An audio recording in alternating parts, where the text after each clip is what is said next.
আসসালামু আলাইকুম। যারা আমাকে যেখান থেকে দেখতেছেন তাদের উদ্দেশ্যে আজকে বিশেষ করে এই ভিডিওটা আজকে প্রবাসী ভাইদের জন্য, যারা বিভিন্ন দেশের বাইরে থাকেন, সৌদি, ওমান, দুবাই, বাহরাইন, কাতার, তাদের জন্য। তো যারা ফ্রি ভিসায় আছেন, কাফালা ভিসায় আছেন, যে লোক যেভাবে আসেন, বর্তমান সৌদি আরব কানুন করেছে, 1 সেকেন্ড, বর্তমানে সৌদি আরবে কানুন করেছেন পাসপোর্ট আপনার আনামত আপনার কাছে থাকবে, আকামা আপনার কাছে থাকবে। কারণ অধিকাংশ ফ্রি ভিসার লোকের পাসপোর্ট থাকে তার আরবির কাছে, হয়তো তার যে লোকে নিয়ে আসে সেই লোকের কাছে, ফরম্যানের কাছে। এটা অ্যাকচুয়ালি আসলে রাইট না। তো আপনার এই পাসপোর্ট হচ্ছে আপনার সবচেয়ে ইম্পর্টেন্ট জিনিস, আপনার এই পাসপোর্টটা। তো এটা আমার পাসপোর্ট, আমি আপনাকে দেখাচ্ছি, এটা আমারই পাসপোর্ট। সো আপনারা আপনাদের এই পাসপোর্টটাকে অল টাইম অলওয়েজ আপনাদের সাথে রাখবেন, অর্থাৎ আপনার বাসায় রাখবেন, আপনার পার্সোনাল কোনো ওয়ার্ড্রবে রাখেন, ডাজেন্ট ম্যাটার, বাট এটা আপনার সাথে রাখবেন।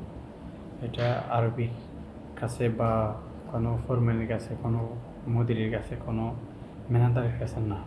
এটা আপনার পার্সোনাল জিনিস, প্রয়োজনীয় জিনিস। এটা যে কোনো মুহূর্তে যে কোনোভাবে এটা দরকার হতে পারে, যে কোনো কোথাও।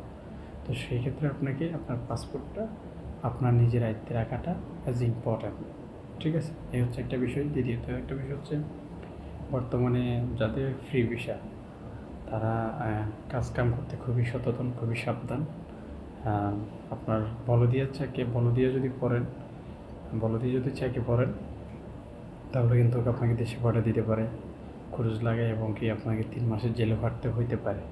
বাট কানুনটা এমনটাই আসছে, বাকি তাদের কানুন অলওয়েজ চেঞ্জ হয়, আই ডোন্ট নো পরবর্তী কানুনে কী আসতেছে। আর হচ্ছে যেটা হচ্ছে দালালের বিষয়, আপনারা দালালদেরকে পাসপোর্ট দেওয়ার কোনো কাজ নেই।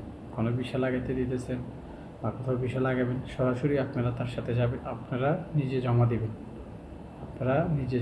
এটা দালালের হাতে দিবেন না টাকা পাসপোর্ট তুলে, তাহলে সব দিক হারাবেন।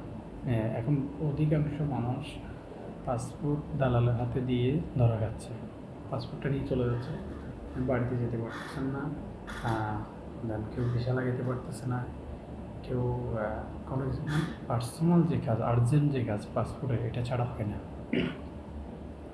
তো এই জিনিসটা আপনারা সবাই মাথায় রাখবেন। আজকের এই ভিডিও এতটুকু। নেক্সট টাইম আমি আপনাদের জন্য আরেকটি ভিডিও নিয়ে আসবো আকামার উপরে। আজকের মতো পাসপোর্ট সংক্রান্ত যারা সমস্যায় আছেন, ভুগতেছেন, তাদের জন্য সলিউশন কিছু যদি জানার থাকে আপনারা কমেন্ট বক্সে কমেন্ট করে যাবেন, আমি আপনাদেরকে রিপ্লাই দিব। এবং এই পাসপোর্ট বানাতে পারবেন জিদ্দা এয়ারপোর্ট থেকে, জিদ্দা এম্বাসি থেকে, বাংলাদেশ এম্বাসি থেকে। যারা জিদ্দাতে আছেন, রিয়াদে যারা আছেন, তারা রিয়াদ থেকে বানাতে পারবেন। পাসপোর্ট যদি হারায় যায়, দালালে নিয়ে যায়, তার একটা কমপ্লেন লিখে থানায় গিয়ে পাসপোর্টটা বানাতে পারেন চাইলে আপনারা এম্বাসি থেকে, বাংলাদেশ এম্বাসি থেকে। তো এটা হচ্ছে আজকের মতো আপডেট। ইনশাল্লাহ নেক্সট ডে আপনার জন্য আরেকটা আপডেট নিয়ে আসবো। সেই পর্যন্ত আপনারা ভালো থাকবেন, আমিও যেন ভালো থাকতে পারি, আমার জন্য দোয়া করবেন। আসসালামু আলাইকুম এভরিওয়ান, আল্লাহ হাফেজ।